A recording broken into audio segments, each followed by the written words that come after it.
My name is Katrina Bentley from Nourish and Nurture, and I'm delighted to welcome you along this evening to this presentation. You can feel good about what you eat. So let's get started. My story starts when I was 5 years old, and I was living in Upper Hutt with my family, with my mum and dad and my brother. He's 6 years older than me, and my parents divorced at that time. So that was my first significant event that happened in my life, and I remember it. I remember the biggest thing about that was that my father had built a boat in our backyard, and he had to actually take our trellis fence down to get the boat out. So that was a big memory for me, that the fence came down and my father went off with the boat. So I remember that really vividly. And then he only moved up the road, he was only 5 minutes away, so my brother and I were able to go and visit him on weekends and holidays and that sort of thing. But I think the biggest loss at that time for me was my mother, because the situation with her changed. She had to work full time to look after my brother and I, so she was away working and she wasn't available to me emotionally and physically as she had been for the first 5 years of my life. So that was quite a wrench for me. But what she did do is arrange for my grandmother, who came out from Bermuda, to look after my brother and I, which was really awesome, and I formed a really solid relationship with her, which was really great. So when I was 10 years old, my grandfather came to live in New Zealand with us. He'd been in Bermuda all that time, so I can't remember my grandmother going back to visit or anything like that, but he sort of appeared 5 years later, and so he came to live.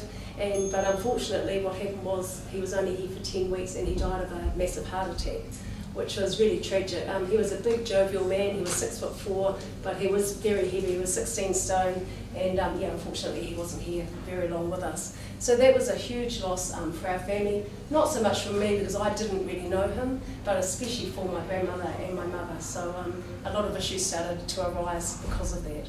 And so then when I was 12 years old, my father, who had remarried by this time, went to Australia to live. Him and his wife went there. He was transferred with his job, and so he went there to live there permanently.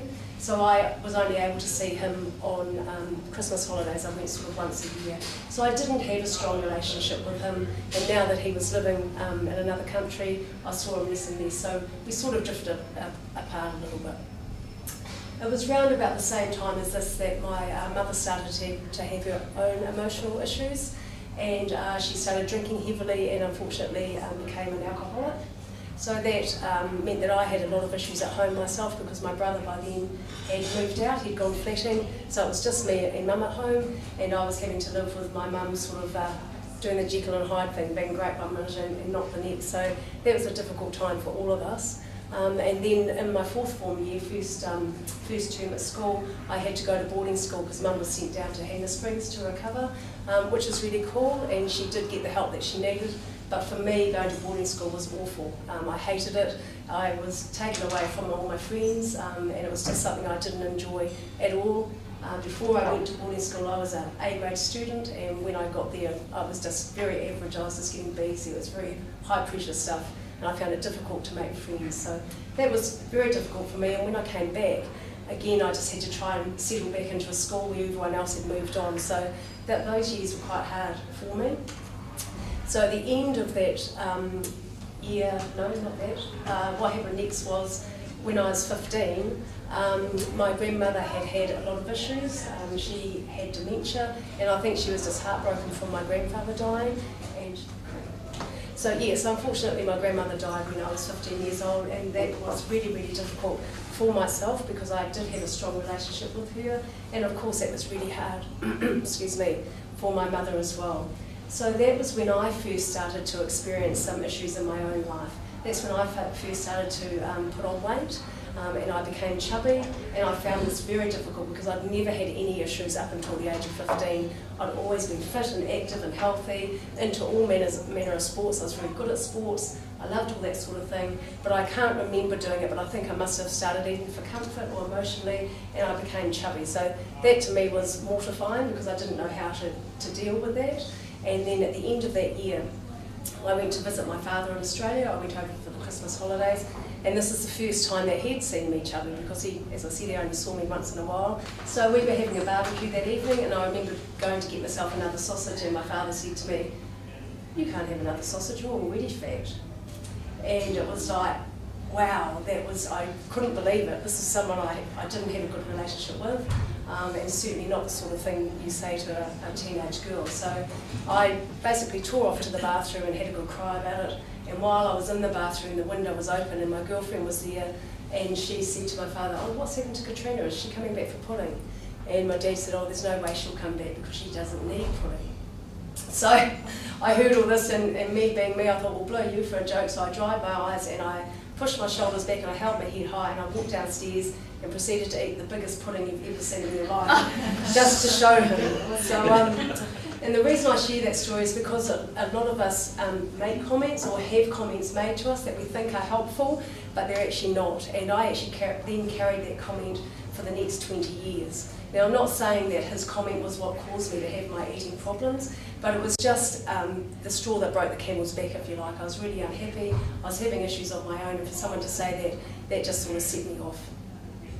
So that was that. So then I came back to New Zealand after that holiday, and Mum by this time she'd recovered from the alcoholism, but she was then having emotional issues of her own, and she was then starting to have to go to Porridge Mental Hospital quite a few times, so she was sort of in and out of that. So our lives were very disrupted, and then unfortunately she died suddenly when I was 18 years old.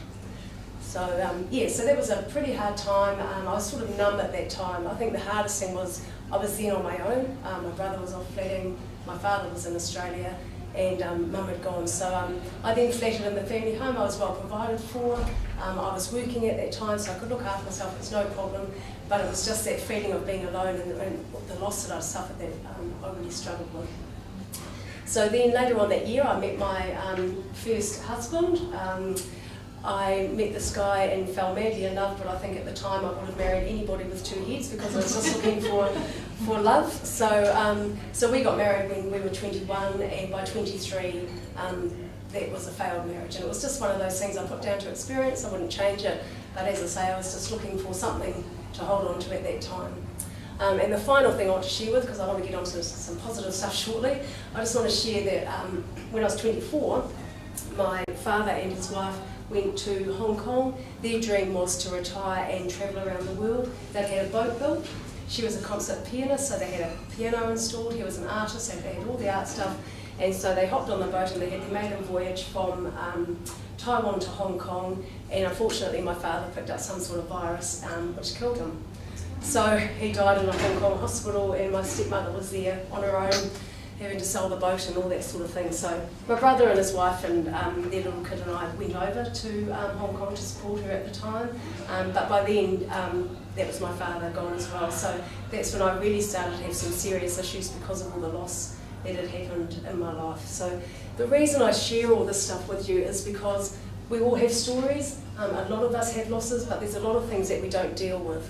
And I realised later on that if I dealt with these things, it might have been easier for me, but I tried to block all my emotions down, and I tried to hold them all down with food. So I'll talk about that in a little bit longer. So the results of all that is that I then had 20 years of food and weight related issues, always dieting, my weight yo-yoing up and down all over the place, always exercising or not, generally one extreme to the other, until eventually in 1996 I was diagnosed with depression and bulimia. Now, for those of you who don't know what bulimia is, it's when you eat compulsively, you can't stop yourself, generally binging, and then you generally purge the food in some way. Now, most people make themselves sick, they bring it back, but I never did that. What I actually did is I exercised excessively instead. So that was my form of purging, but because of that, I didn't recognise that I had anything wrong with me. So it took me 6 years to actually realise that something was seriously wrong and seek some help for it. So yeah, that's just something interesting to know, that exercise is another form of purging. So yeah, so then I was referred to the Eating Disorder Services in Wellington, and I went on a course with 7 other women. It was an 8-week course, and we learned 2 very key things on that course. The first was to learn to love and trust ourselves again, and the second one was natural eating. And that's what I want to share with you guys tonight. So that was 17 years ago. It took me approximately 2 years to recover fully from my depression and my bulimia, but I was seeing a counsellor once a week. I was under a psychiatrist, I had antidepressants as well. So it was a bit of a process, but I remember sort of waking up after 2 years and just feeling a weight had lifted, knowing that I was never having to deal with those food and weight related issues ever again. And that's what natural eating does for you, because it just enables you to just use food for fuel and not use it for emotional or comfort reasons, and I'm going to talk about that a bit longer as well. So basically what happened is, yes, I recovered and I met my husband.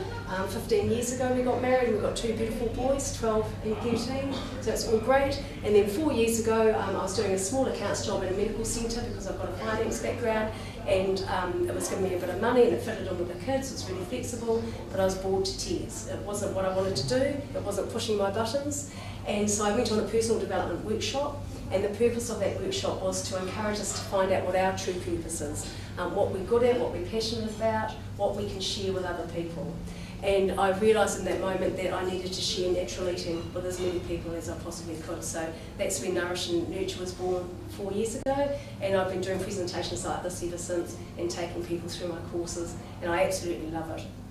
So before I move on, I just wanted to assure you too that natural eating is for everybody. It's not just for people with serious disorders.